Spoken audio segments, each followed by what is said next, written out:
So guys, good morning. Ito guys ang bagyong pinutol ng bagyong Duwan dito sa amin.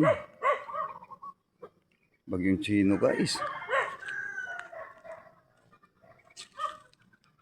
Chino o Lino. Swerte. Kasi ang bigat ng bagyo to guys. Oh. Akawin na po. Nakala. Gawa ng buhay guys. Ito ginawa nitong panggatong.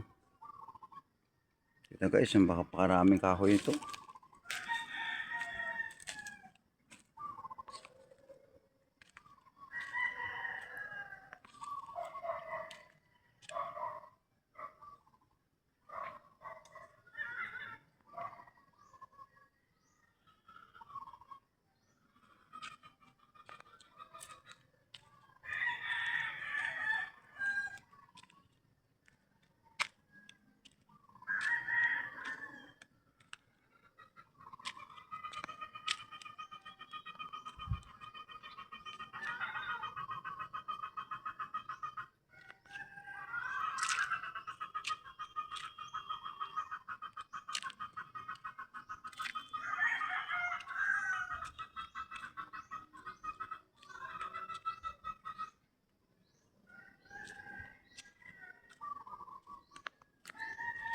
Itong kakao guys, kamunsel, mayroong tinik guys, kamunsel at saka kuan,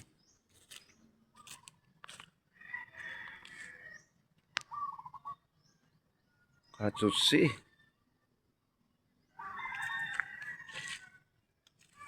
Branch lang para ito guys, hindi pa patong punuan. Makikita niyong punuan guys. Shout out all nation, God bless you and good morning. Shout out to all Pure by Protection, Negros Occidental, Bacolod Negros Occidental, and National Office, BP, shout out, and Region 18, shout out. God bless and good morning.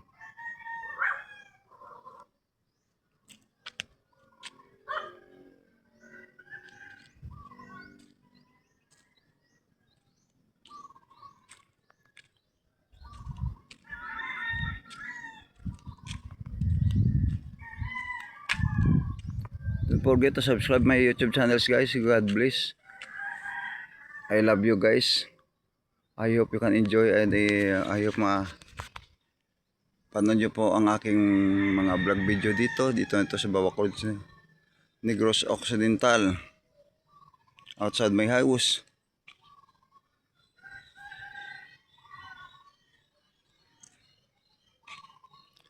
RY Vlog 2025 open naman ngayong umaga upang magpatuloy naman ng mga ibang video. Ngayong video focus ito regarding about ito sa mga kahoy na pinutol ng bagyong Sinong nakaraan o Lino. Napakabigat itong bagyo. Maraming kahoy na tutumba. Walang buhay, mga Jamingo at iba-iba pa, Nara at Kalatsutsi tree. Ito nga po video ngayon, Kalatsutsi tree ito. Branch ito ng Kalatsutsi. Kita nyo malaking Kalatsutsi Akamonsel yan. Makita nyo malaking kahoy. Ito ng kanilang mga branch, mga sanga na pinutol na ng bagyong Linong nakaraan o Chino. Thank you guys, good morning. Shout out to USA, Canada, Indonesia, Inglaterra, Sweden, Switzerland, Sri Lanka, Netherlands, Kingdom of Saudi Arabia, Australia, Yugoslavia, Great Britain, China, Chinese Taipei, Hong Kong, Indonesia, Alaska, Poland, Latin America, Northern America, and all nation. God bless you and good morning. Shout out, welcome to RY Vlog 2025. Naili kayo ng tree yung makikita. Good morning. Shout out to all Bureau by Protection, Bacolod City, Negros Occidental. God bless and good morning.